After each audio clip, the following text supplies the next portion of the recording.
Back. I'm your host, Elizabeth Vanderholt, a holistic doula and a women's health coach, the founder of Fruitful Doula Services. This space is for every woman who is walking the path of deeper healing. So, if you're tending to your fertility, maybe you're carrying life, or you're just grieving loss, or even into the wisdom of menopause, here we honor the full spectrum of womanhood, wherever you are, and that's through story, nourishment, and sacred conversation. So, feel free to find us on social media and stay connected with the community. But for now, let's settle in, take a deep breath, and begin. So, today we are going to be talking about three different rituals that we as women need to feel nourished as a woman. If you are watching the video of this podcast episode and you see little cat paws all over my face or whatever, my cat right now is climbing all over me, and no matter how much I try to get her to go away, she's not. So, this was my window. So, if you get to see it, you see it. I don't think the noise is picking up though. So, anyway, I want to start by diving right into these three simple daily rituals that you need every day so that you can feel nourished and empower yourself in a way that gives you, say, a morning routine. Of course, this doesn't have to be in the morning. It could be at any time that you so choose, but really, it's something for you to give to yourself. So first off, I do want us to start us off with a mindful morning routine. For me, that could mean a lot of different things, and for everyone, it can mean a lot of different things. But the main three that you really want to take is hydration. How often do you just get out of bed, and when do you drink your actual first glass of water? So, drink a glass of water. I'm horrible, and I want to be real with you. That's my whole purpose of talking to you, is from woman to woman to share my story too. So, I will be real. I cannot drink a whole glass of water the minute I wake up. But I do drink usually a protein shake later down the hour or so that I wake up. But I do get quite a mouthful or two before I go outside and do my morning chores. But before I even get to that part, hydration is number one key. Then it's also to move gently. So maybe you can incorporate a light stretch or a short walk so that you can gently wake your body up and even your mind. Now, for me, this always looks like a barn. It looks like a walk to the barn because I do have quite a few barnyard animals, and mine is the morning shift in terms of chores. So I'm always on morning feeding duty and sometimes letting them out in their pens. So I get quite a bit of walking in the morning. So it's not as gentle as it might want to be, but everybody's got to do their own type of morning exercise. And then the third thing would be to set an intention for your day. So maybe your prayers, maybe just something of a positive affirmation. It's really just something so that you can make a mental note for the day and how that looks for you. So for me, it always comes down to a bit of a morning prayer, and often it goes, I hope I could survive the day. Thanks a lot. And not always that sarcastic, but sometimes it is that way. So those would be the three little key points I would guess to starting with a mindful morning routine. So if you didn't catch all of that together, it's hydration, move gently, and set an intention. So now let's talk about step number two. I really want to talk about practice mindful eating. So this can be really tricky, but you want to focus on prioritizing balanced meals.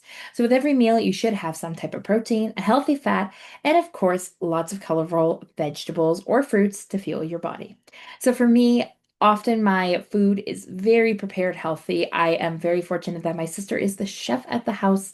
She loves to cook, so she's always trying new ways to stay healthy. And as I mentioned earlier, part of my morning routine with breakfast is that after I do my chores, I do take a glass full of a protein shake just so that I can really start my day off wise. But normally breakfasts are made with lots of Greek yogurt or protein powder infused foods that can start my day off right. And then as the day progresses, you really want to try to focus on the different foods that you eat and how do they feel inside you. I've been told this often, and so I've been trying to make more of a mental note on how I feel when I eat things. For a long time, I was noticing cream bothered me. And then it just wasn't. And my sister was saying that she added more apples into my diet, which I will sorrowfully miss that she just cooks, and at this point, I'm just trying to eat it. But anyway, so she was saying that the apples, there's a pectin in there that's supposed to be really good for digestion. So then I want you to think about appreciating the food that you have. Oftentimes we don't see when we buy from a grocery store what we just pick off a shelf. Who was all involved to help with that? So sometimes it's thinking of the farmers or the animals that laid their life before us. And it's just about making sure that you have a great meal and you appreciate it. And of course, stay hydrated throughout the day.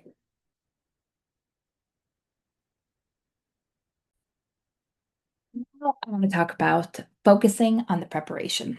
So, of course, use any seasonal ingredients and enjoy the process of cooking, which actually can be kind of a grounding experience. Now, as I said before, this one's kind of tricky for me because I don't actually prepare most of my own food. My sister, like I said, is my very lucky privatized chef that I had. So she does a lot of my food preparation, but I normally participate in what we call the 25 days around the world of Christmas cooking. So for that, it means 25 days where we're in the kitchen cooking from 2 to 5, making different Christmas dinners or dishes from different countries for a Christmas inspired meal that lead up to Christmas. So that's kind of our advent calendar. Yes, we made an advent calendar that has a lot of work involved. But I am using this focus on preparation as an idea for my upcoming Christmas adventure.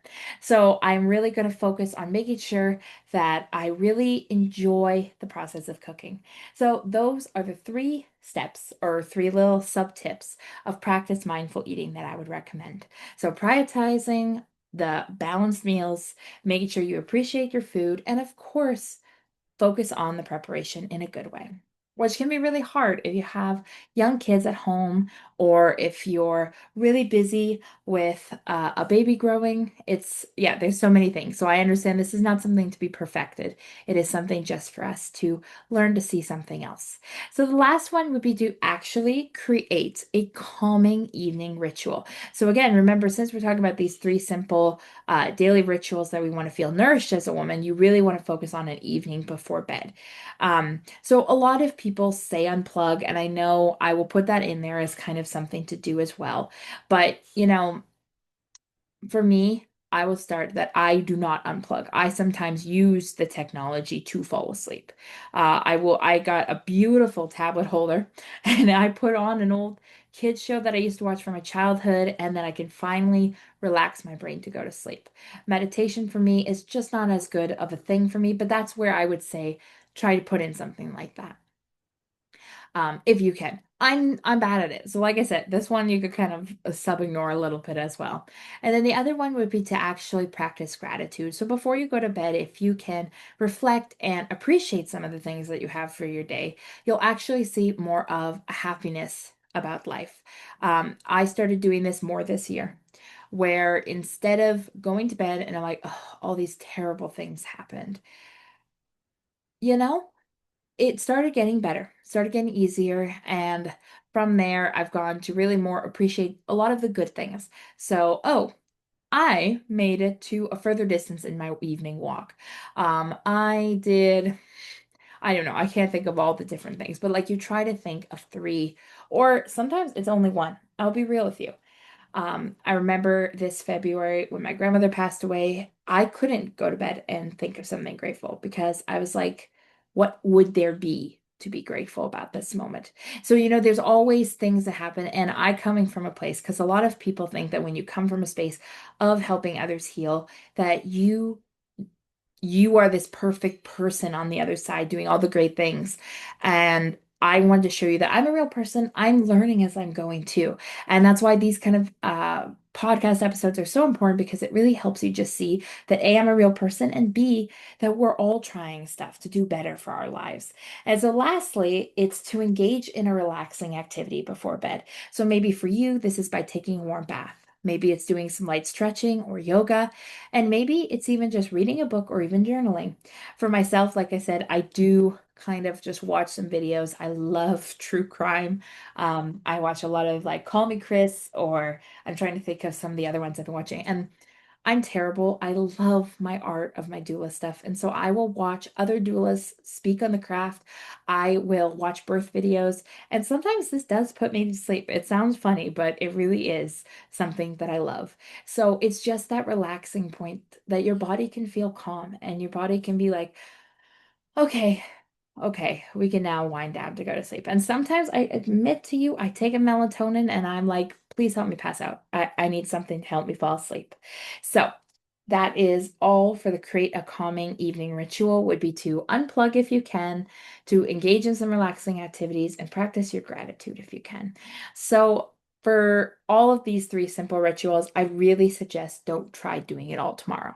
Like, don't go away from this thinking, oh my God, I've really never put a morning routine down on paper. I've never practiced mindful eating. I'm not saying to start with a morning ritual that you need to hydrate and move gently and set an intention. I've been adding these and incorporating them slowly for months, for years. And so for you, that's the same thing. Try just to become more attuned, awareness of your body and how you can love and help and cherish it. So I hope this helped, and we will be back with another episode next Monday. So please stay tuned just for that. Peace.